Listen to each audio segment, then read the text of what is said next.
Los Juegos Olímpicos de Berlín 36. La gran ilusión.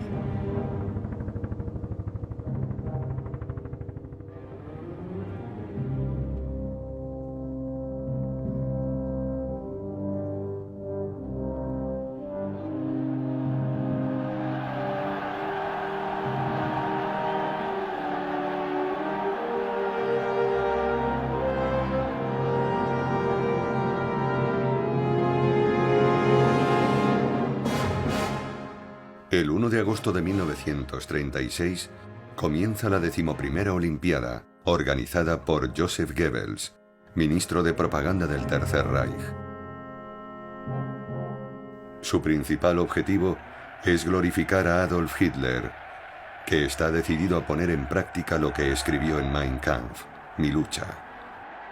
Un programa político que anuncia el exterminio del pueblo judío y la conquista de Europa a cualquier precio.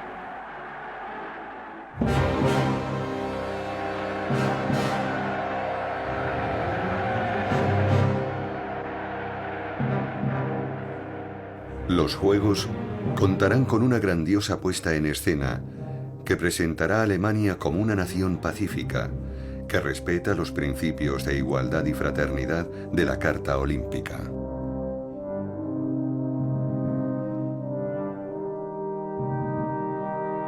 Lo cierto es que sin la complicidad del Comité Olímpico Internacional, que tranquilizó a europeos y americanos, los Juegos jamás se habrían celebrado. Ni habríamos visto estas imágenes, que dieron la vuelta al mundo y cambiaron la historia.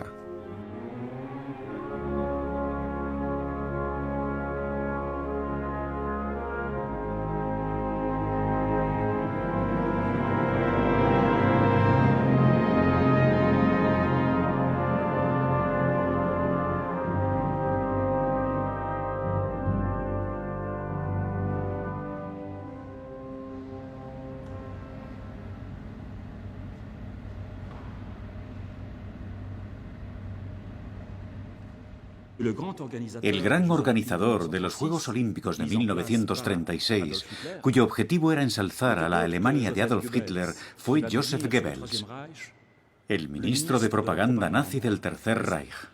Con este grandioso y audaz movimiento,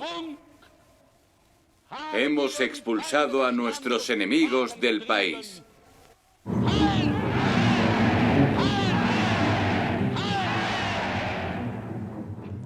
Dos semanas antes de la inauguración de los Juegos Olímpicos, las SS llevaron a cabo, en el centro de Berlín, una redada para apartar de las calles a los judíos y también a los gitanos, porque su presencia alteraba y manchaba la estética nazi. Unos hechos vergonzosos que intentaron ocultar a Occidente y al Comité Olímpico. Himmler y Hitler ordenaron confinar en sus carromatos a 800 gitanos, en un terreno que se convirtió así en el primer campo de concentración.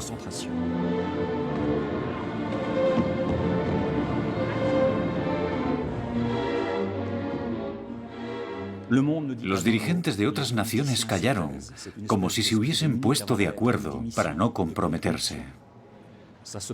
Pese a conocer lo ocurrido en pleno centro de Berlín, 15 días antes de la inauguración de los Juegos.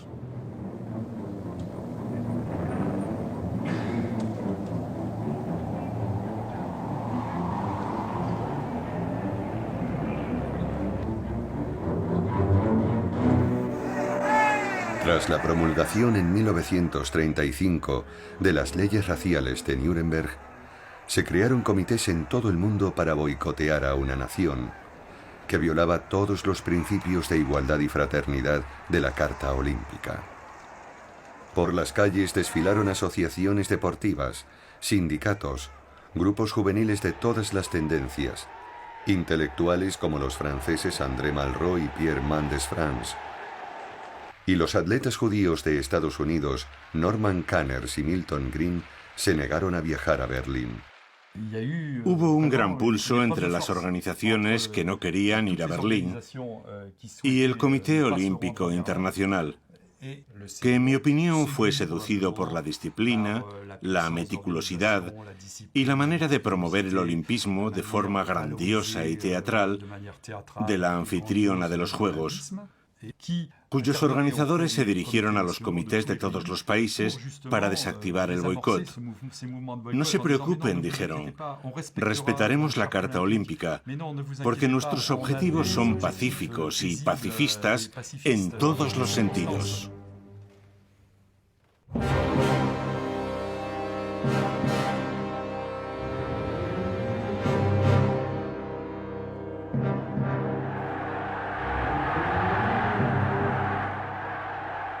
Goebbels proclamó que Alemania era un país hospitalario que aceptaría a cualquier deportista sin importar su religión o color de piel. Y como deseaba calmar a Estados Unidos, tuvo que aducir de forma taimada que los competidores judeo-alemanes no estaban a la altura, sin explicar que apenas podían entrenarse porque los clubes judíos estaban prohibidos, y aquello colocó en el punto de mira a Gretel Bergmann. En 1936, esta alemana de 22 años ostentaba el récord nacional de salto de altura y se convirtió en un peón del pulso que mantenía Goebbels con el gobierno estadounidense, que exigió como condición previa para su participación en los Juegos la presencia de deportistas judeo-alemanes. Aquí está. 1924. Entonces era muy joven. Tenía 10 años. Gretel murió en Nueva York en 2017, pero unos meses antes, con 101 años, recordaba muy bien aquella triste historia. Yo vivía en el sur de Alemania, en Laubheim, un pueblecito de 6.000 habitantes. Era un lugar maravilloso, en el que nadie juzgaba a nadie. Tenía una gran amiga que era católica y a veces la acompañaba a la iglesia. Hablaba con todo el mundo. Y jamás vi un gesto de antisemitismo. Hasta aquel momento.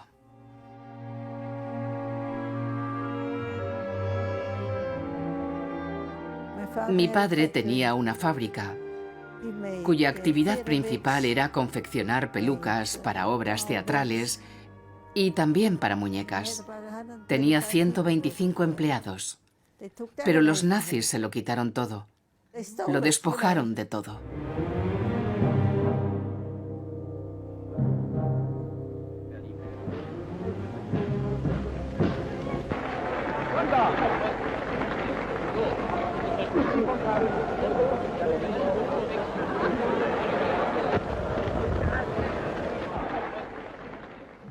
A partir de abril de 1933, 3 meses después del ascenso nazi al poder, se fomentó la exclusión de los judíos de las federaciones y clubes. Fueron inhabilitados en todas partes para impedir que se entrenaran. Y luego vinieron las leyes raciales, que reforzaron ese sentimiento de exclusión total de los judíos.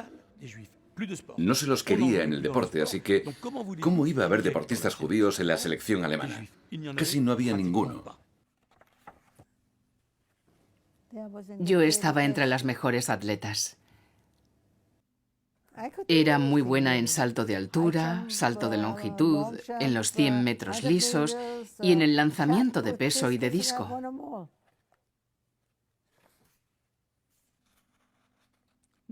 Pero en 1933 fui excluida de la selección nacional, como todos los judíos. Y solo me dejaron participar en competiciones reservadas a los judíos.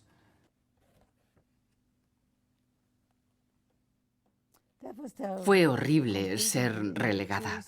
Y además yo no tenía rivales, porque saltaba unos 10 centímetros más que mis competidoras.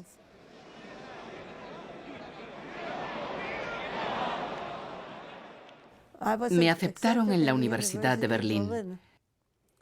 Pero cuando Hitler llegó al poder a comienzos de 1933, recibí una carta del rectorado. Este me comunicó que, por el momento, no podría asistir a las clases y añadió en palabras textuales: mientras las cosas no se calmen, es decir, por orden de Hitler, y todo vuelva a la normalidad. Algo que, por supuesto, nunca sucedió. Así que decidí mudarme a Inglaterra para terminar mis estudios.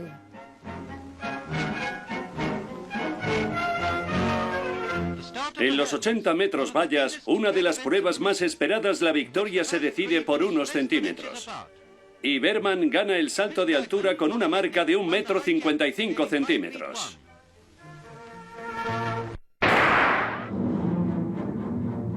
El presidente del Comité Olímpico Internacional, el belga Henri de Vallée-Latour, que había sucedido en el cargo a Pierre de Coubertin, inició negociaciones con el gobierno alemán para que éste incluyera deportistas judíos en los equipos del Reich. Dentro del Comité Olímpico estadounidense, solo el hijo de un emigrante alemán, Ernest Lee Janke, se atrevió a denunciar la mascarada berlinesa, por lo que fue expulsado de inmediato y sustituido por Avery Brandage, el presidente del deporte amateur estadounidense. Un empresario simpatizante del Ku Klux Klan que no dudó en jurar lealtad al régimen nazi.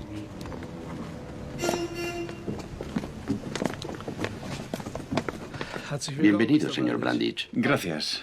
Mi ayudante, y ya conoce a Ritter von Halt. Karl, gracias por tan cordial recibimiento. Señor Brandage, puede hacer sus preguntas. Brandage viajó a Berlín en 1935 para descubrir si los informes que acusaban al régimen nacionalsocialista eran ciertos o falsos. Todos los judíos han sido invitados a las eliminatorias. Cuando volvió a Estados Unidos, convenció al comité de que debían ir a los Juegos porque no había ningún motivo para sospechar nada del gobierno alemán. No explicó que durante su investigación fue vigilado de forma estrecha y en todo momento en cada uno de sus desplazamientos. Y al final consiguió una votación de 61 contra 57 a favor de la participación de Estados Unidos en Alemania. Lo que impulsó al periódico hebreo estadounidense, el Diario Judío de Nueva York, a escribir el titular: Victoria nazi de Brandage a favor de los Juegos Olímpicos. Gracias al patriotismo de los deportistas estadounidenses, viajaremos a Berlín con el mejor equipo que jamás nos haya representado. Con el apoyo de 120 millones de estadounidenses, nuestros muchachos vencerán. Gracias. Estamos en Nueva York, camino de la 11ª Olimpiada, donde hoy se embarcan 344 estrellas del deporte, como Jesse Owens, el rey de los 100 metros lisos y del salto de longitud, que hoy parte hacia Berlín. El Reino Unido y Canadá habían anunciado que ratificarían la decisión estadounidense. Y Francia también había dicho que se alinearía con los países democráticos. Por lo que si Estados Unidos hubiera boicoteado los Juegos, estos no habrían tenido ningún sentido. Tal vez se habrían celebrado, pero sin conseguir su propósito. La delegación estadounidense desembarcó en Hamburgo 15 días antes de la inauguración de los Juegos, lo que para Goebbels fue una extraordinaria victoria que celebró ante el Comité Olímpico, organizando un gran mitin para saludar a la juventud alemana. El gran símbolo de la supremacía de la raza aria. Su única concesión fue la selección previa de dos deportistas judías, Helena Mayer y Gretel Bergmann.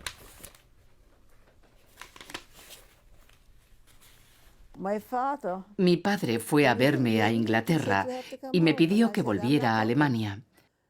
Yo le respondí que no, pero me explicó que nuestra familia había sido amenazada de muerte. Así que hice las maletas y al día siguiente volví a Alemania. No tuve elección, porque si me hubiese negado, habrían asesinado a mis padres y a mis hermanos. Con toda la hipocresía del mundo, llamaron a una esgrimista alemana de origen judío, emigrada a Estados Unidos, Helena Mayer, que había sido campeona olímpica de florete en 1928. Su intención era apelar a su origen judío para cubrir las apariencias.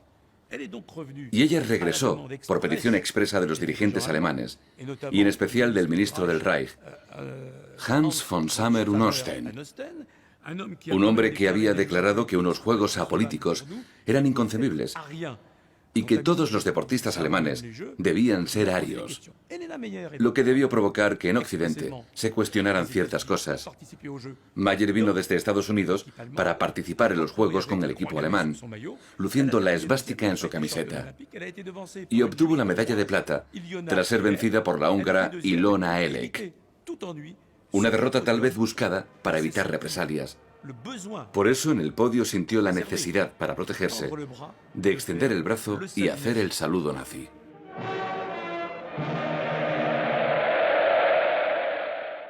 Al día siguiente, se negó a saludar a Hitler. Él había expresado sus deseos de conocerla, pero ella rehusó la invitación. Partió ese mismo día hacia Estados Unidos y jamás volvió a Alemania.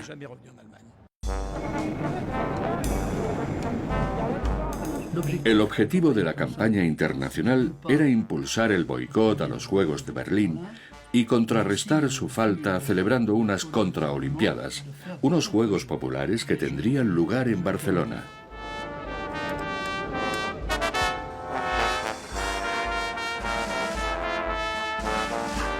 En julio de 1936, miles de deportistas de todo el mundo acudieron a Barcelona para participar en una alegre Olimpiada Popular, cuyo propósito era relegar a un segundo plano a los Juegos de Berlín.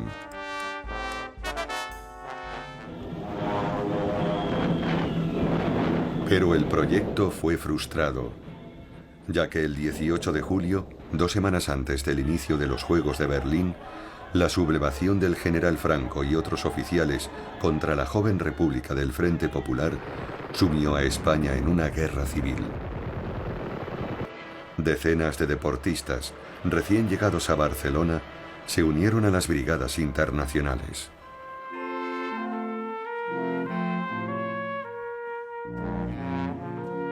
Como la atleta venida de Francia Carmen Crespo, apodada La Francesca, a la que una granada arrebató la vida a la edad de 20 años.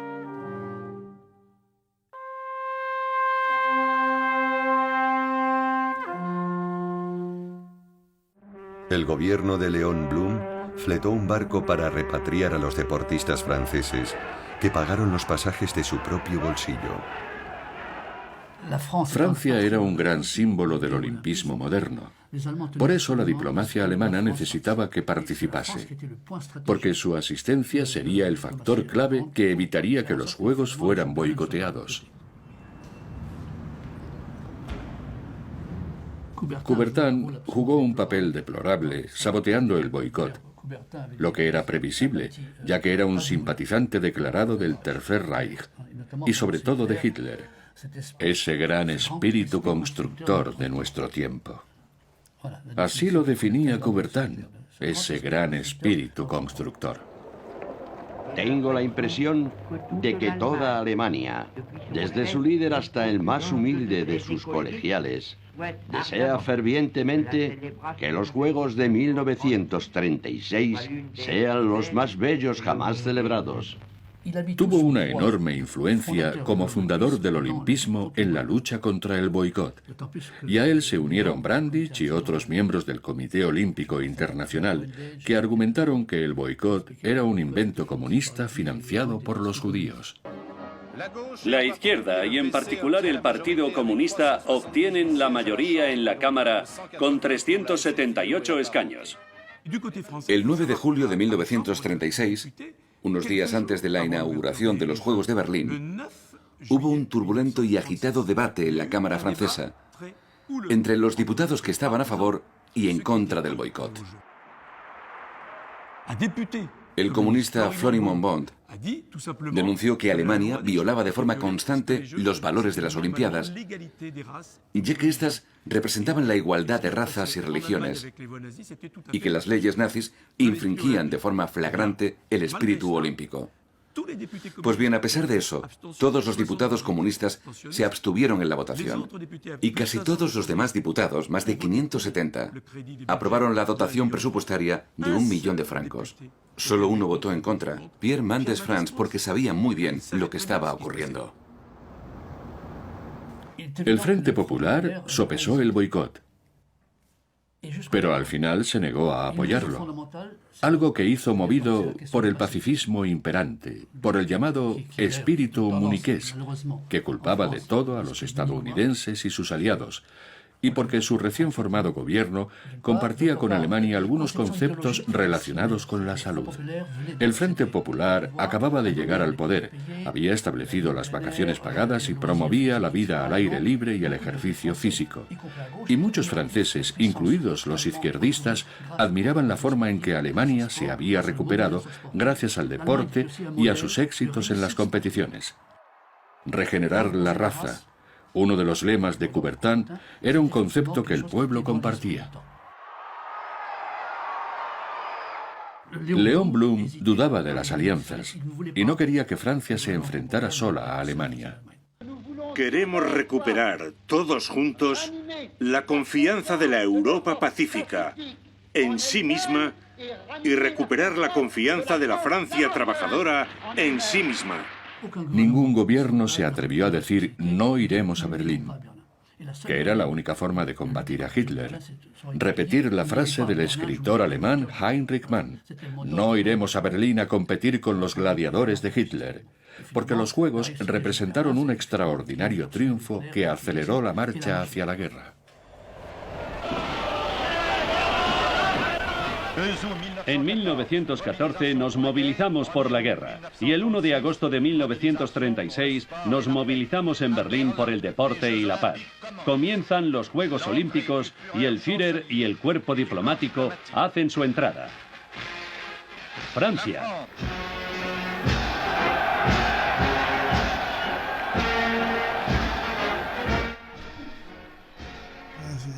Una multitud espectacular nos aplaudía con afecto y entusiasmo.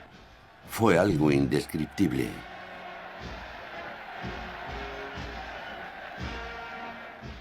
Noël van der Noot es el medallista francés más joven de todos los tiempos. En Berlín tenía 12 años y medio y era timonel en las modalidades de 2 con timonel y 4 con timonel. En esta última competía junto a 2 tíos suyos y ganó 2 medallas de bronce.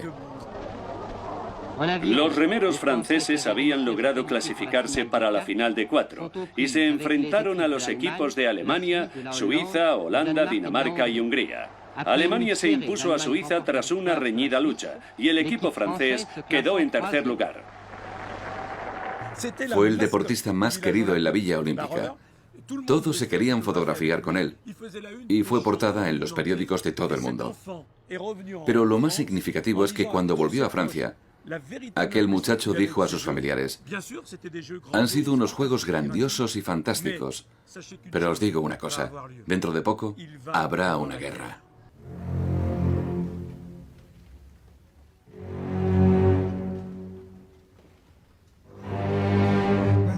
Yo vi desfilar a Hitler. Iba saludando a la gente de pie en el coche que abría la marcha. Y lo vi con mis propios ojos a muy poca distancia. El espectáculo era impresionante, con aquella masa de soldados a ambos lados de la gran avenida. Y también había un montón de policías y milicianos que no dejaban de aclamarle.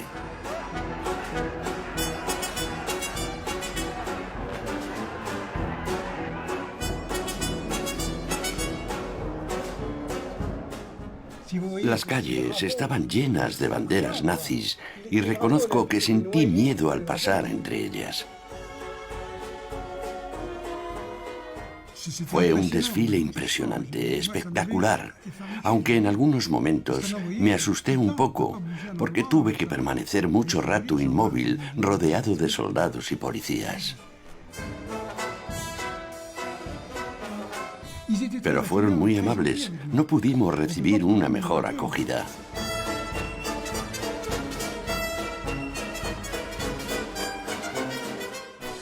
Y tras desfilar hasta el gran estadio, nos llevaron a la Villa Olímpica, que era un lugar maravilloso, un auténtico sueño, con casas individuales y jardines y todo lo que podías necesitar. La organización era perfecta. Los que habían participado en otros juegos jamás habían visto algo parecido. Era una Villa Olímpica fabulosa a todos los niveles.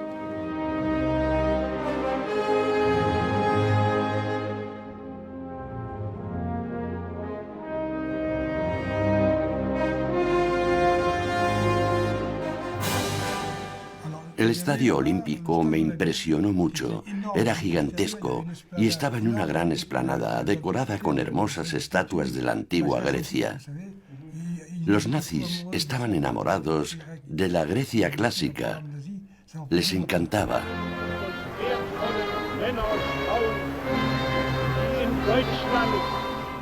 El 1 de agosto se inauguraron los Juegos y todos desfilamos.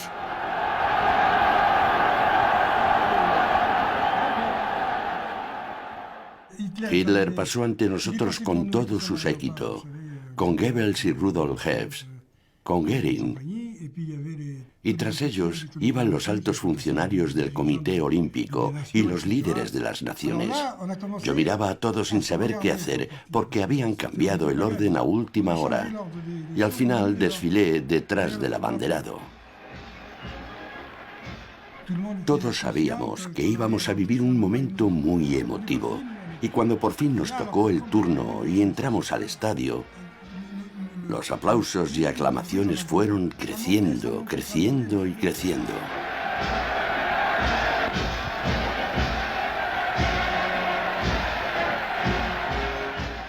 Nos dijeron que hiciéramos el saludo olímpico, que consiste en extender el brazo hacia el lado derecho. Caminas en línea recta y extiendes el brazo de esta forma. Eso nos pidieron y eso hicimos. Fue increíble. Cuando extendimos el brazo, todo el público se puso en pie y nos dedicó una gran ovación, pensando que estábamos haciendo el saludo nazi, lo que creó una polémica ficticia que no se sostiene, ya que en los Juegos de Amberes los franceses ya hicimos el mismo saludo.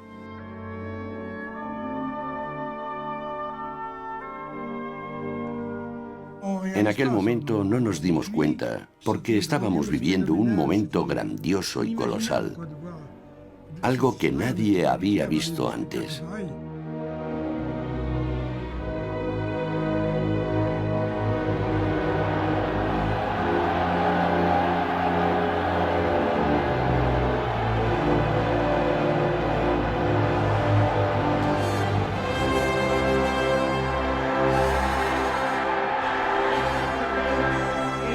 Declaro inaugurados los Juegos de la 11ª Olimpiada de Berlín.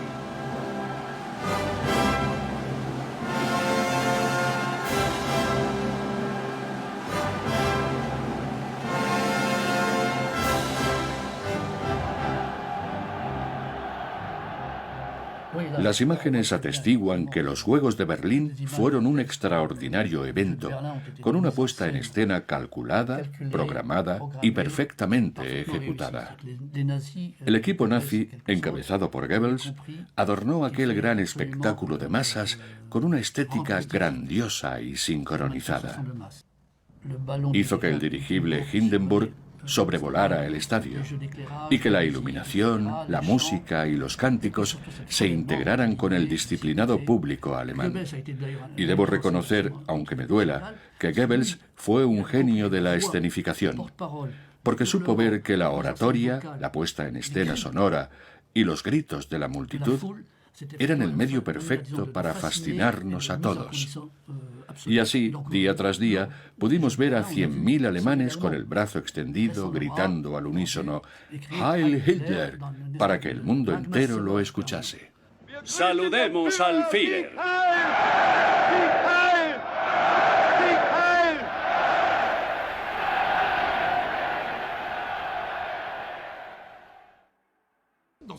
Además de construir un estadio gigantesco para aquella época, capaz de acoger a 120.000 espectadores, se reservó un pueblo entero durante el transcurso de los Juegos para las SA, para las tropas de asalto creadas por el régimen nazi, cuya misión era mantener el apoyo constante de los aficionados, muchos de ellos exaltados y virulentos, hacia los equipos alemanes. Y conviene recordar que Alemania ganó 33 medallas de oro, lo que hizo que el himno nacional sonara 33 veces. Pero el himno del partido nazi, la bandera en alto, fue interpretado en el estadio 480 veces.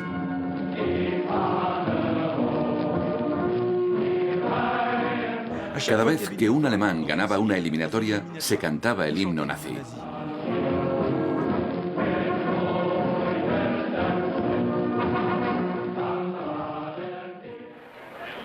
Las Olimpiadas han comenzado. Los mejores deportistas del mundo se han congregado en Berlín, representando a 49 naciones. En la disputada final de salto con pértiga, Estados Unidos se impuso a Japón. Su primer objetivo era tranquilizar a la opinión internacional. Y el segundo era conseguir que cada uno de los competidores alemanes, con independencia de sus logros deportivos, se convirtiese en un embajador de aquella imagen realzada del nuevo Reich y de la impecable organización alemana. Esa era su máxima aspiración. Pero existía un tercer desafío, que era utilizar la gran movilización olímpica para medir la docilidad del pueblo alemán y evaluar su posible movilización para una futura guerra. La consigna alemana era un pueblo unido detrás de un líder, un imperio, un pueblo, un Führer. Ese era el propósito de los Juegos de Berlín. Contemplar a Hitler en las gradas aplaudiendo a los atletas, sobre todo a los alemanes, y ver al conjunto de la población con el brazo extendido participando en aquella especie de enorme circo. En la antigua Olimpia, los rayos del sol han encendido la llama olímpica que viajará hasta Berlín gracias a 3.000 corredores en una emocionante y simbólica carrera de relevos.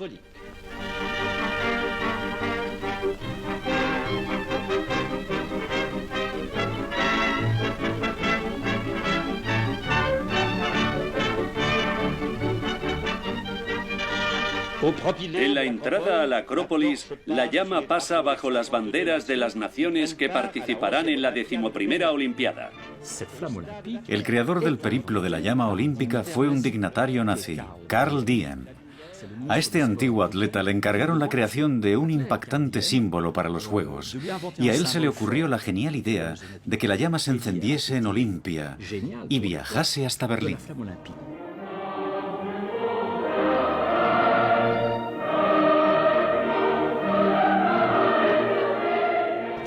La antorcha olímpica que seguimos portando de forma tan gloriosa y triunfal es un fascinante símbolo creado por los nazis.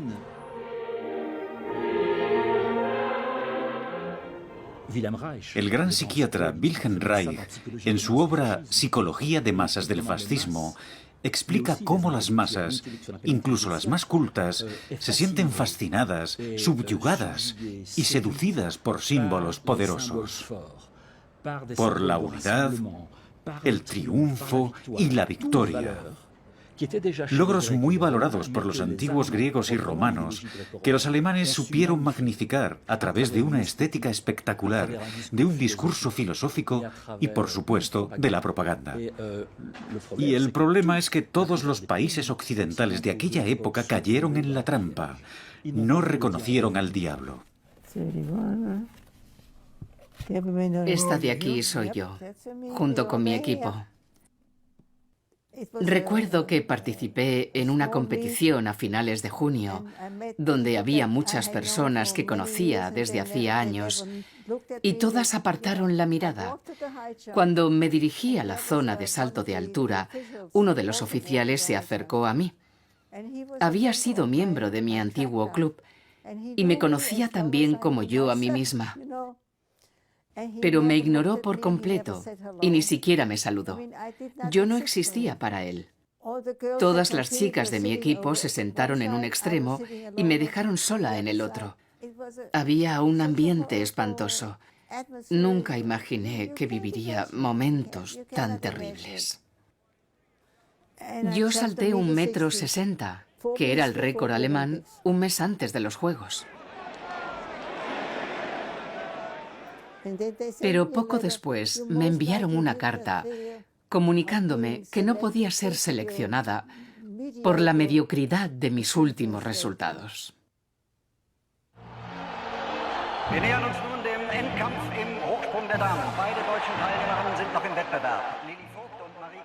Solo 2 atletas alemanas fueron seleccionadas para el salto de altura: Elfriede Kaun y Dora Ratschen. Y para justificar mi ausencia de la selección, dijeron que estaba lesionada. Los nazis mintieron una y otra vez. Todo fue una inmensa mentira.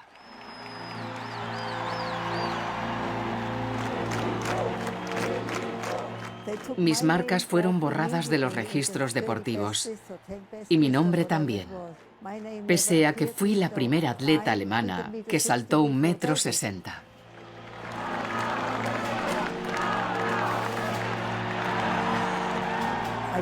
Yo maldije a los nazis. Los maldije con toda mi alma. Estaba tan furiosa. Yo habría ganado la medalla de oro, porque la indignación me ayudaba a superarme. Cuanto más enfadada estaba, más alto saltaba.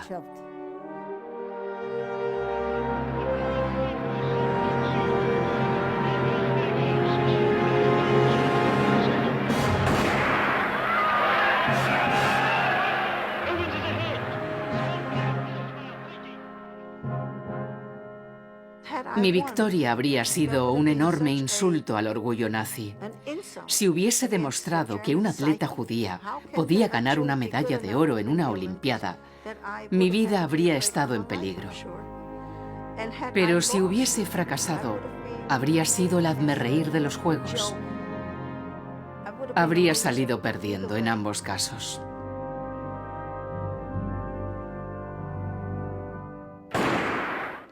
Estaba claro que para el Führer, Goebbels o Rudolf Hess, que los arios fueran representados por personas de otras etnias era algo inconcebible e inaceptable.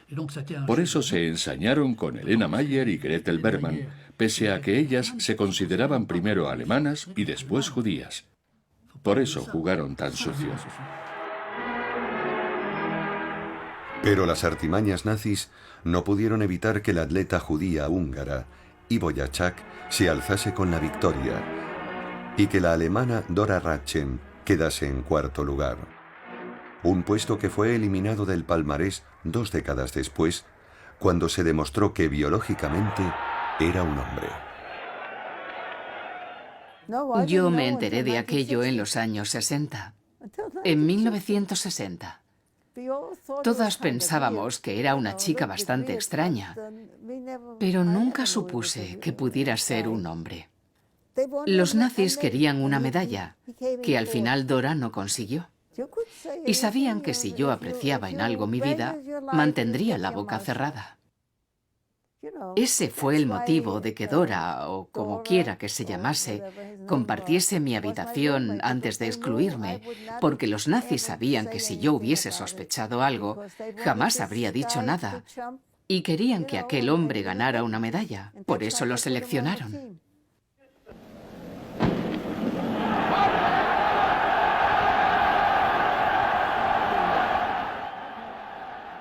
Hitler y los estados fascistas soñaban con alzarse con la victoria olímpica, así que la preparación fue muy bien planificada. Los deportistas alemanes permanecieron concentrados desde el mes de abril de 1936, lo que en aquella época era algo innovador. y fueron sometidos a una concienzuda preparación física y científica. También contrataron a los mejores entrenadores extranjeros de cada disciplina. Desde el principio tuvieron muy claro que debían poner todos los medios, porque un abultado número de victorias alemanas justificaría su supuesta supremacía racial.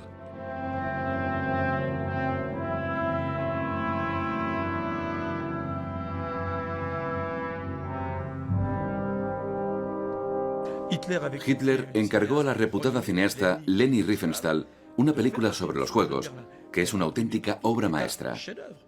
Los nazis también demostraron ser unos magos de la propaganda radiofónica, con una emisión en suelo alemán que superó las 2.500 horas. Incluso visto desde el prisma actual, fue un despliegue colosal.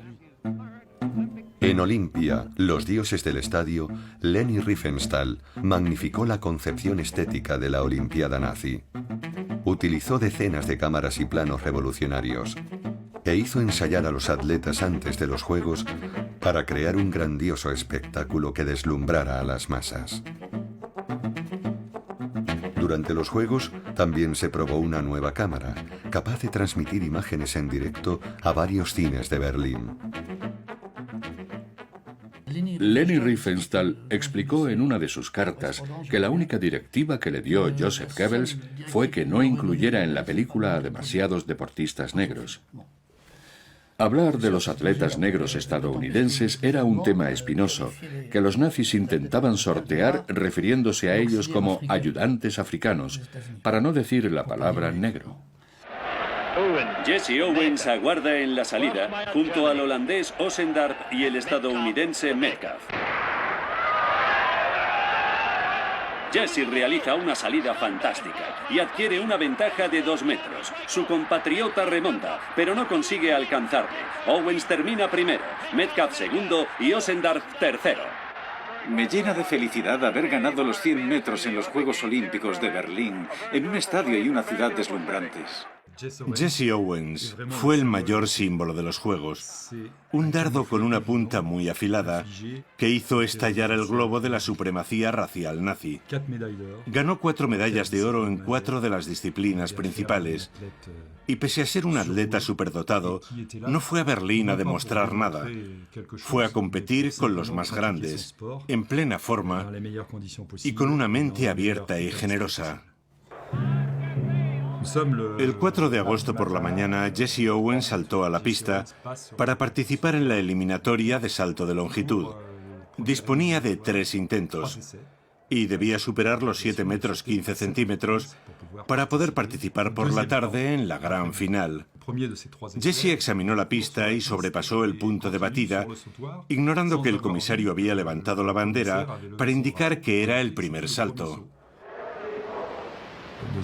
Y en su segundo intento sobrepasó la línea blanca de batida por 25 centímetros.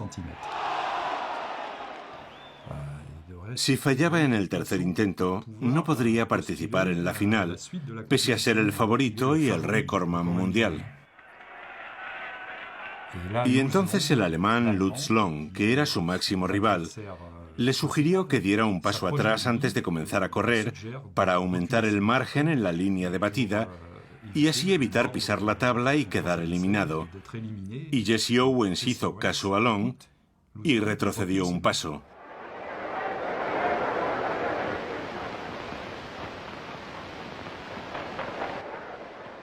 Batió a 25 centímetros de la tabla, pero ejecutó un salto válido que superó la marca exigida. Gracias a aquel gesto solidario, Owen se convirtió en uno de los 6 finalistas que compitieron por la tarde. Lutz Long también lo consiguió. Y en aquel grandioso estadio, ante un público entusiasmado, Jesse Owens logró su segunda medalla de oro. 8 metros y 6 centímetros. Nuevo récord olímpico. Tras aquel magnífico salto, Lutz Long corrió a felicitarle, le estrechó la mano y lo rodeó con su brazo. Un entrañable gesto que molestó a Hitler y quedó grabado para siempre en la historia del olimpismo.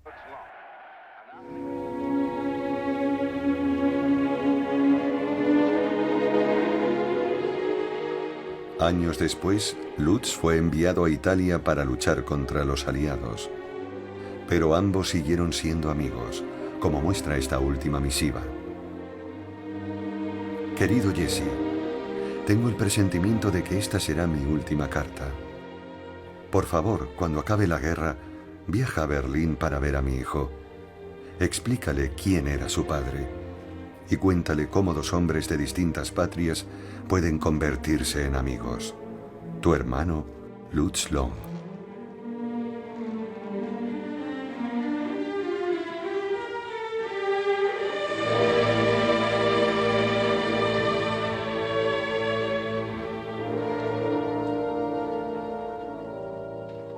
Lutz Long murió pocos días después, el 13 de julio de 1943, en un hospital de Sicilia.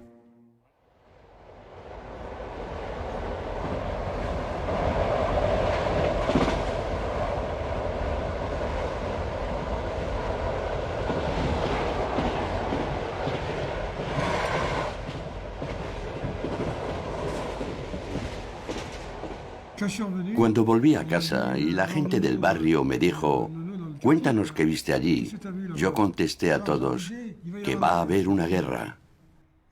Fue la reflexión de un muchacho que durante un tiempo olvidé. Pero años después, mis amigos me recordaron, tú dijiste que iba a haber una guerra, y acerté, hubo una terrible guerra. Mi padre se alistó, aunque esa es una historia que contaré otro día. Y mi familia combatió en la resistencia, y no en la retaguardia, sino en primera línea.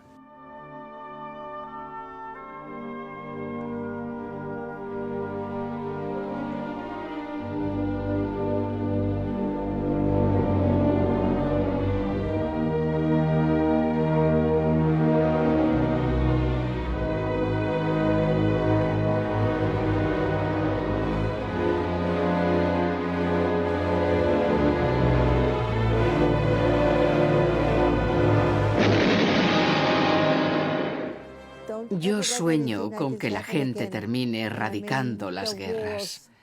¿Por qué los pueblos se matan unos a otros? ¿No pueden entenderse con una pizca de sentido común? ¿Por qué mandamos soldados a Afganistán, a Irán o a Irak? ¿Para que mueran y maten gente? No lo entiendo. ¿Es porque nuestras religiones son diferentes? ¿Acaso son los judíos peores que los católicos? ¿O los católicos peores que los protestantes? ¿Pero qué tonterías son esas? Yo hace mucho tiempo que no creo en Dios. Y no volveré a creer, porque si hay alguien ahí arriba, no está haciendo un buen trabajo. ¿Cómo voy a creer en un Dios que permitió que 6 millones de judíos fueran asesinados?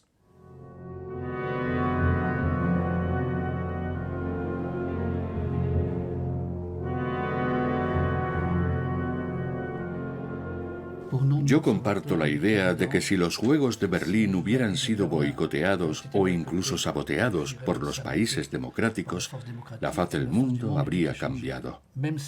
Siempre es complicado reescribir la historia, pero es evidente que casi todos los dirigentes occidentales sabían que Hitler buscaba un objetivo estratégico: convertir los Juegos en un espectáculo grandioso que le brindase el reconocimiento internacional y le otorgara el control absoluto del pueblo alemán.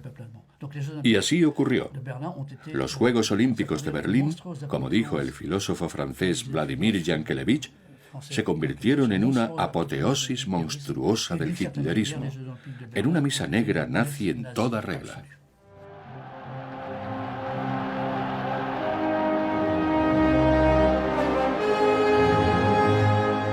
La pregunta sigue siendo, ¿debemos permanecer impasibles, viendo cómo algunos gobiernos totalitarios utilizan los ideales olímpicos de igualdad y fraternidad para encubrir sus crímenes?